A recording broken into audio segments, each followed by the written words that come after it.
Hello everyone, I hope সবাই অনেক ভালো আছো। সো আগামীকালকে থেকে তোমাদের জাহাঙ্গীরনগর ইউনিভার্সিটির ভর্তি পরীক্ষা শুরু হচ্ছে এবং তোমাদের শুরুর ইউনিট হচ্ছে সি ইউনিট। এই সি ইউনিটে অনেক বেশি কম্পিটিশন এবং প্রতিটা ডিপার্টমেন্টও কিন্তু টপ নচ। যেমন তোমার এখানে ল, ইংলিশ, আইআর, জার্নালিজম, তারপর হিস্ট্রি, ফিলোসফি, প্রতিটা ডিপার্টমেন্ট টপ নচ হওয়ার কারণে এখানে কিন্তু অনেক স্টুডেন্ট অ্যাপ্লাই করে। এবং এই ইউনিটে তোমার ভর্তি পরীক্ষার জন্য মাত্র 4টা সাবজেক্ট, তোমার বাংলা, ইংলিশ, জিকে এবং হচ্ছে আইকিউ। আইকিউ থেকে জাহাঙ্গীরনগর ইউনিভার্সিটির যে কোনো ইউনিটেই কোশ্চেন হয়। সো দ্যাটস ওয়াই তোমাদেরকে কালকে পরীক্ষা কিন্তু স্ট্র্যাটেজিক্যালি এখানে পরীক্ষাটা দিতে হবে। তোমাকে এটা আগে মাথায় রাখতে হবে যে তুমি কোন সাবজেক্টের উপর কোন সাবজেক্ট অ্যাটেন্ড করবা। কেননা তুমি দেখবা জাহাঙ্গীরনগর ইউনিভার্সিটিতে কিন্তু যে কোনো ইউনিটে টাইম ম্যানেজমেন্ট অনেক বেশি ক্রুশিয়াল হয়ে দাঁড়ায়। যেমন তুমি যদি সি ইউনিটে পরীক্ষা দাও, দেখবা যে ইংলিশের মধ্যে এখানে প্যাসেজ থাকে, আইকিউ থেকে কোশ্চেন থাকে, দ্যাটস এগুলো সলভ করতে কিন্তু অনেক টাইম লাগে। এই জন্য তোমরা ফার্স্টে যেটা করবা, তুমি এমন একটা সাবজেক্ট পিক করবা যেটা থেকে তুমি টাইম সেভ করে নিয়ে আসতে পারো এবং এটাকে তুমি অন্য সাবজেক্টের ক্ষেত্রে অ্যাপ্লাই করতে পারো। সেই ক্ষেত্রে বেস্ট চয়েস হচ্ছে জিকে দিয়ে শুরু করা। জিকের ক্ষেত্রে ধরো 40টা কোশ্চেন থাকে, যেটা হচ্ছে আমাদের সার্কুলার অনুযায়ী, কিন্তু 40টা থাকে না অ্যাকচুয়ালি, এর থেকে কম থাকে। তার উপর তোমার আইকিউ কোশ্চেনগুলো থাকে। সো যতগুলোই থাকুক না কেন, হতে পারে সেটা 35 to 40। তো এই কোশ্চেনগুলো তুমি শুরুতে অ্যান্সার করবে এবং এখান থেকে তুমি প্রচুর টাইম সেভ করতে পারবা। এবং এই সেভিং টাইমটাই তুমি হচ্ছে পরবর্তীতে আদার সাবজেক্টের উপর দিবা।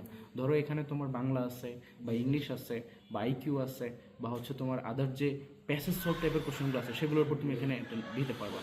তো এখানে যেটা হবে যে তুমি একই সাথে জিকে কোশ্চেনগুলো অ্যান্সার করে ফেলছো, দেন তুমি হচ্ছে গিয়ে বাংলা কোশ্চেনগুলো অ্যান্সার করে ফেলছো, এবং এই সেভিং টাইমটা পরবর্তীতে তুমি ইংলিশ প্যাসেজ সলভের উপর দিতে পারতেছো এবং আইকিউ সলভের উপর দিতে পারতেছো। সেটা একটা বেস্ট স্ট্র্যাটেজি। এখন কতগুলো কোশ্চেন দাগানো উচিত এটা নিয়ে অনেকেই কোশ্চেন করতেছো এবং অনেকেই তোমরা এটা নিয়ে অরিড। সো অ্যাকচুয়ালি দেখো, এটা নির্ভর করে কোশ্চেন স্ট্যান্ডার্ডের উপরে। তুমি কালকে যখন পরীক্ষায় কোশ্চেনটা পাবা, এবং প্রত্যেকটা শিফট ওয়াইজ কিন্তু কোশ্চেনের প্যাটার্ন বা কোশ্চেনের স্ট্যান্ডার্ড চেঞ্জ হয়। কিছু কিছু শিফটের কোশ্চেন অনেক বেশি ইজি থাকে, কিছু কিছু শিফটে অনেক বেশি হার্ড থাকে। দ্যাটস ওয়াই তোমরা যেটা করবা যে তুমি কোশ্চেনটা শুরুতে হাতে পাওয়া অবস্থায় তুমি হচ্ছে একবার স্ক্যান করে নিবা যে কোশ্চেন অ্যাকচুয়ালি কেমন হয়েছে। কারণ তুমি শুরুতে ওই কোশ্চেনগুলোই মার্ক করবা যে কোশ্চেনগুলো একদমই তুমি পারো, এবং ওই ওই প্রথম অবস্থাতেই তোমার এটা কিন্তু আইডিয়া হয়ে যাবে যে কোশ্চেনের স্ট্যান্ডার্ড কীরকম। এখন যদি দেখো যে অনেক বেশি স্ট্যান্ডার্ড কোশ্চেন হয়েছে, অনেক হার্ড হয়েছে, তাহলে তোমাকে বেশি মার্ক করা উচিত হবে না, কারণ নেগেটিভ মার্কিংয়ের কারণে তোমার পজিশন অনেক দূরে চলে যাবে। আর যদি দেখো যে না, কোশ্চেন মডারেট হয়েছে, যেখানে জিকে দিয়ে তুমি অনেক মার্ক তুলতে পারতেছো, বাংলা ইংলিশও সহজ হয়েছে, আইকিউ পারতেছো, তার মানে বুঝতে হবে যে তোমাকে কিন্তু বেশি সংখ্যক মার্ক করা উচিত। আর যদি বলো যে পার্সোনালি আমার ওপিনিয়ন কি, আমি বরাবরই হচ্ছে বেশি মার্ক করাতে বেশি পছন্দ করি, কারণ জাহাঙ্গীরনগর ইউনিভার্সিটিতে নেগেটিভ মার্ক 0.20। তো এই জন্য দেখা যায় যে যারা বেশি মার্ক করে তাদের মধ্যে চান্স পাওয়ার পসিবিলিটি বেশি হয়। এখন তারপরে যদি কোশ্চেন অনেক বেশি স্ট্যান্ডার্ড হয়, তার মানে তোমাকে তখন সেই অনুযায়ী ডিসিশন নিতে হবে। এখন বেশি স্ট্যান্ডার্ড হয়ে গেলে তুমি যদি বেশি বেশি মার্ক করো, নেগেটিভ মার্ক, এটা খুবই ক্রুশিয়াল, এটা করা যাবে না। এখন এটা আমার পরামর্শ থাকবে যে তুমি প্রথমেই যখন কোশ্চেন স্ক্যানিং করে যাবো, অর্থাৎ 1 থেকে 80 পর্যন্ত 80টা এমসিকিউ দেখে ফেলবো, যেগুলো তুমি পারো এক্স্যাক্টলি 110% শিওর, সেগুলোই কিন্তু তুমি মার্ক করতেছো, এবং ওই অবস্থায় তুমি বুঝে ফেলবো যে অ্যাকচুয়ালি কোশ্চেন কেমন হয়েছে। তো অ্যাট লাস্ট তুমি যখন ফাইনালি যে দেখবা যে তুমি হচ্ছে 70 দাগাবা নাকি 74 বা 75 পর্যন্ত গিয়ে লাস্টে স্টপ করবে, এটা তখনই তুমি ডিসিশন নিয়ে ফেলতে পারবো শুরুতেই স্ক্যানিং করা অবস্থায়। তো এই জন্য এটা তুমি তোমার পরীক্ষার কোশ্চেনের উপর ছেড়ে দাও, এবং তুমি তোমার ওই যে প্রথম স্ক্যানিংয়ের উপর যে 15 মিনিট সেটার উপর ছেড়ে দাও, সেই অনুযায়ী তুমি ডিসিশনটা নিবা। আর আমার জায়গা থেকে আমি বলবো যে কোনো স্টুডেন্ট যদি এরকম থাকো যে তুমি কনফিডেন্ট, তুমি অনেক ভালো প্রিপারেশন নিছো, তোমরা তো অবশ্যই একটু বেশি মার্ক করবে, কারণ আমি বরাবরই বেশি মার্ক করতে পছন্দ করি। আমি নিজেও কিন্তু আমার অ্যাডমিশন টাইমে সেটাই করছি, আমি কিন্তু প্রচুর মার্ক করি। এখন এমন না যে আমি অ্যাকচুয়ালি তোমার এখানে মার্কিং করার ক্ষেত্রে যেটা আমি একদমই পারি না বা যেটা আমার একদমই কমন পড়ে নাই, যেটা আমি বুঝতে পারতেছি যেটা মার্ক করা মানে আমার ভুল হবে, আমি সেগুলো মার্ক করবো, এরকমও না। দেখো, তোমাকে এটা মাথায় রাখতে হবে যে তুমি শুরুতেই হচ্ছে এমন কোশ্চেনগুলোই মার্ক করবে যেগুলো তুমি অনেক বেশি শিওর, 110%। এবং এভাবে মার্ক করতে গেলে দেখা যাবে তোমার প্রায় 50% এমসিকিউ মার্ক করা হয়ে যায় প্রথম 15 মিনিটের মধ্যে বা 20 মিনিটের মধ্যেই। সো তারপরের যে কোশ্চেনগুলো থাকে তার মধ্যে 50-50 চান্স থাকে, বা কিছু কোশ্চেন থাকে যেগুলোকে অ্যানালাইসিস করে বের করতে, যেমন প্যাসেজগুলো, আইকিউগুলো, সেগুলো তুমি অ্যাড করলা, তাহলে দেখা যাচ্ছে তুমি 60 পর্যন্ত অনায়াসে পৌঁছে যাচ্ছ। এরপর থাকে তোমার 20টা। এই 20টার মধ্যে হচ্ছে ক্রুশিয়াল পার্ট, যেখানে তোমার কিছু কোশ্চেন আছে যেগুলো তুমি জীবনে শুনেও নাই, দেখোও নাই, ইনফ্যাক্ট ওইটা তোমার পক্ষে পারাও পসিবল না। তো ওই কোশ্চেন তুমি যদি এখন মার্ক করো, সেটাতে তোমার নেগেটিভ মার্ক আসবে।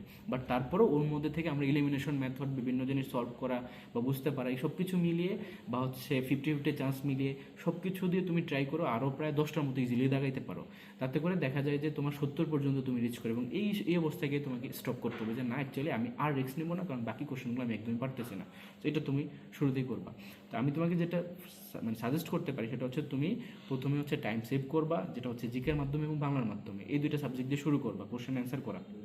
এবং এগুলো অ্যান্সার করার সময় যেটা যেখানে যেই মার্ক অনুযায়ী সেটা অনুযায়ী সেখানেই তুমি বৃত্তটা ভরাট করবো। অনেক সময় কি তাড়াহুড়ো করতে গিয়ে তুমি একটা এমসিকিউর যে নম্বর হতে পারে, সেটা ধরো 18 নম্বর এমসিকিউ, তুমি সেটা দাগে থেকে 19-এ দাগায় ফেলছো। তো এটা যাতে না হয়, তুমি সিরিয়াস থাকতে হবে, বেস্ট একটা এক্সাম দিতে হবে, কোনো ধরনের সিলি মিস্টেক করা যাবে না।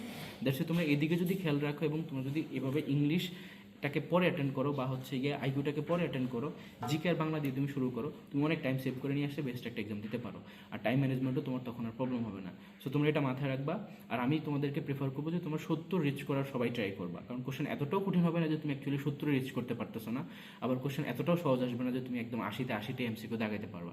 দ্যাটস ওয়াই তোমরা 70 পর্যন্ত রিচ করবা, প্লাস মাইনাস হতে পারে, সেটা 68 হতে পারে, 72 বা 73 হতে পারে, এটা কোশ্চেনের স্ট্যান্ডার্ডই তোমাকে বলে দেবে। বাট হ্যাঁ, যেহেতু এখানে তোমার প্যাসেজ থেকে কোশ্চেন আসে প্রচুর, এগুলো তোমরা অ্যাটেন্ড করবা, এগুলোতে তুমি শেষ মুহূর্তে টাইম দিয়ে, মানে শেষ মুভমেন্টটা বলতে কি অ্যাকচুয়ালি কি ওই যে জিকে বাংলা শেষ করে তুমি ওখানে টাইম দিয়ে পড়বে, এগুলো সবগুলো সলভ করবা। লাইক তুমি ঠান্ডা মাথায়, একটার জন্য তোমার 2 মিনিট লাগতে পারে, একটার জন্য 3 মিনিটও লাগতে পারে, বাট এটার জন্য নার্ভাস হওয়া যাবে না, কারণ তুমি টাইম অলরেডি আগে সেভ করে নিয়ে আসছো।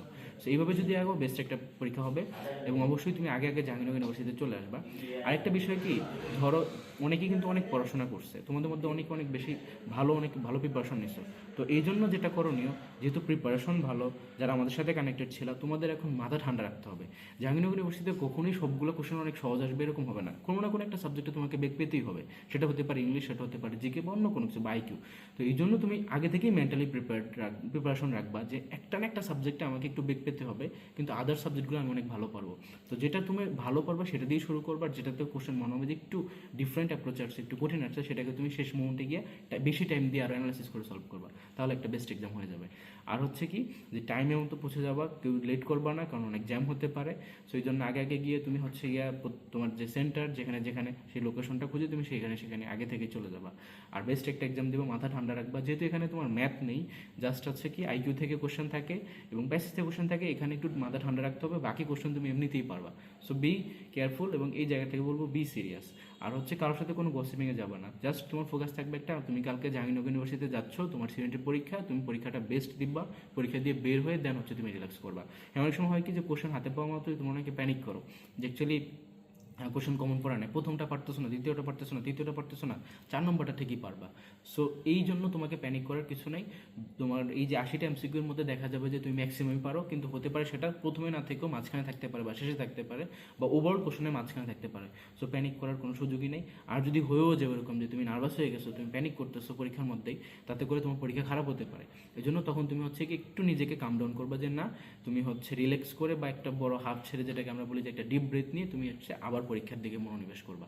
এটা কিন্তু জরুরি, কারণ পরীক্ষায় যে কোনো ধরনের সিচুয়েশন হতে পারে। আর অবশ্যই তোমার আশপাশের কে কী করতেছে না করতেছে ওটা বা কারো কাছ থেকে কোনো ধরনের কোনো হেল্প নেওয়ার দরকার নেই, কারণ জিজ্ঞেস করার দরকার নেই, কেউই তোমাকে সঠিক উত্তর বলবে না, আর বললেও সেটা অ্যাকচুয়ালি তুমি যেটা পারো না সেটা অন্য কেউ পারে, এটা এক্সপেক্ট করাটা উচিত না। এই জন্য নিজের পরীক্ষাটা নিজে দিবা। আর টিচারদেরকেও অবশ্যই জাহাঙ্গীরনগর ইউনিভার্সিটির টিচাররা একটু প্রতিকূল পরিবেশ রাখার ট্রাই করে পরীক্ষার এক্সাম হলে। এটা যদিও স্ট্র্যাটেজি, মানে এটা একটা স্ট্র্যাটেজি যে তোমাদেরকে একটু প্রতিকূল পরিবেশেই তোমাদেরকে রাখবে, যেমন তারা তোমাদের সাথে এসে বা হচ্ছে রুমের মধ্যে গসিপিং করবে বা হচ্ছে আদার্স যে কোনো মাধ্যমে হোক বা টাইম, এটার সব কিছু মিলিয়ে। তো এটা হয় কি যে তোমাকে এরপরও তোমাকে ওভারকাম করতে হবে যে সকল স্টুডেন্টের জন্য এটা সেম।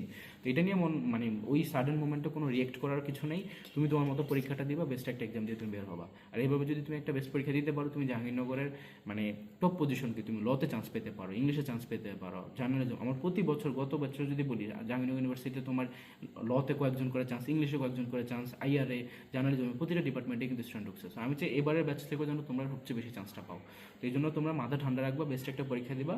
আর অবশ্যই তোমাদের জন্য শুভকামনা থাকলো, ভালো থেকো সবাই, আল্লাহ হাফিজ।